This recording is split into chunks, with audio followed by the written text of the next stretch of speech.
Next guest is Melissa Mitchell, founder of WalkWithMe.global, dedicated to empowering women and children through education, healthcare, and sustainable development.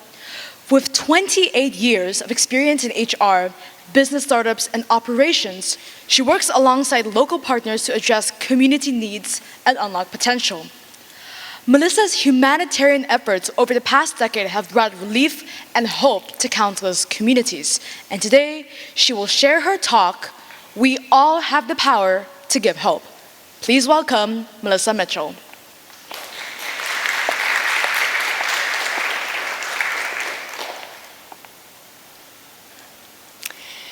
In a single moment, one question changed the entire course of my life. It was a simple question, really, yet very human. It touches at the very essence of what it means to connect with others.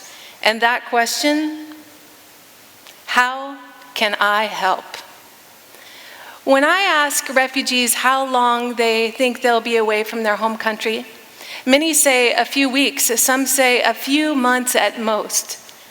But the reality is, the refugees that I work with have already passed the 12-year mark in exile. That's a long time.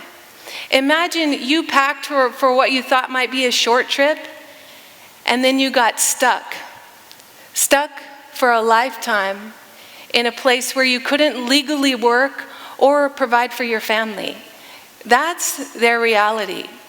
So for the last 10 years, I've been working to help refugees get unstuck, to help them find a way to rebuild their lives and to help them hope again, even when hope feels like a distant dream.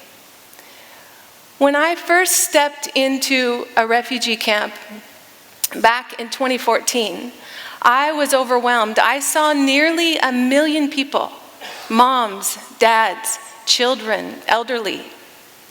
But they were also doctors and lawyers and teachers and engineers and students.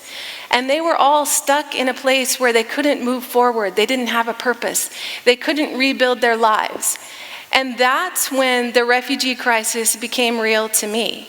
It was no longer a statistic on TV or a headline, but it had a human face. And that face looked back at me and challenged me to just do something. I knew I wanted to help, but how could I help 1 million people? It felt overwhelming, and I kept telling myself I wasn't ready. I needed more time. I needed more resources. I needed more help. But then in the fall of 2015, I was stunned, like most of the world, when the small, lifeless body of a refugee washed up on shore in Greece. And it wasn't just a little boy, it was Alan Kurdi. He was 2 years old. His parents were fleeing an ISIS attack when their boat, designed for 8 and carrying 16, capsized in the Mediterranean Sea. And little Alan lost his life. And when I saw that, it was the moment that I just knew that the right time to act is right now.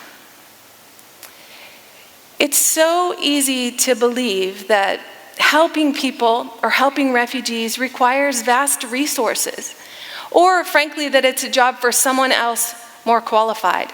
And I believed that lie too. But the truth is, the perfect time to help never arrives. We don't have all the resources. We don't have all the answers. But that's no excuse for inaction, because when a crisis is staring you in the face, that is the right time to act. And your actions can change lives in the moment. Your actions can change lives right now. You don't have to wait for the future. You don't have to wait until you're more educated or have more money. You can impact lives right now. And we all have a choice to make. Noor's story is heartbreakingly common. I've heard it countless times over the last 10 years. Noor and her family lived in a small city. Noor was a teacher. And then one day, bombs rained down on their city without warning, and in an instant, she had to flee to the border for safety. only to find ISIS waiting there to do unimaginable things to her family. And when I heard Noor's story, I knew that words were not enough. And that question kept pressing harder. What can I do? Like, how can I possibly help?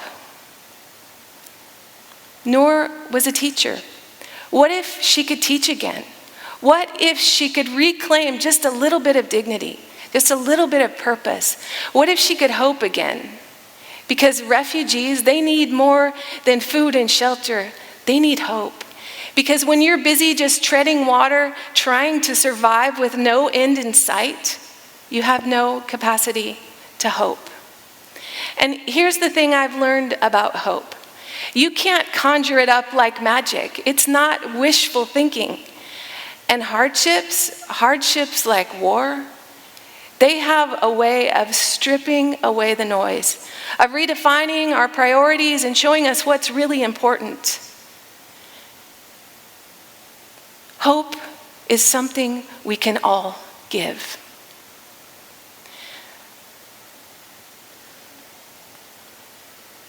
These are refugee kids that I know well. And even in the darkest places, we have the ability to give hope. I find hope and laughter and joy. These kids run to me at every camp, giggling and laughing, and we walk hand in hand along dirt paths and between their tattered tents. And it doesn't matter. One day, I walked for a while with little Mustafa.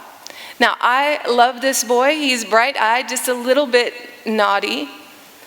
I loved his sparkling eyes and that adorable grin. And as we walked, we talked about his home. He shared how he remembered swinging in the park with his friends. And he joked the entire time we walked about how slow I walked, tugging me along to meet his mom. And during my short exchange with this happy boy, I would never have imagined that he had to watch his father die trying to get his family to safety. That is the reality of their hardships. But that's also where you and I come in, because we all have the ability to give hope. And it doesn't have to be big or complicated. It can be as simple as showing up, as taking a walk, listening to a story, just letting them know that they're not alone. I came across a study done in the 1950s. It was by Harvard researchers, and it was called the Hope Experiment. Researchers were very curious. They wanted to know how long rats would swim before they gave up and started to sink. And on average, they lasted about 15 minutes before they became utterly exhausted and started to sink. And just then, researchers would reach in, pluck them out, dry them off, give them a rest. And then they would place them back in the water. And how long do you think they swam the second time around?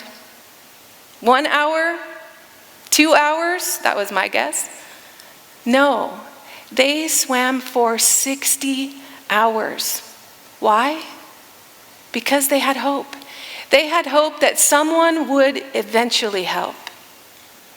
And I've been asking myself the question, how can I help, for the last decade? And in that time, we have helped millions of refugees. What once felt impossible has become a reality. And you know the cool thing is, we all have the ability to give hope. We all have the ability to be the reason that someone keeps going.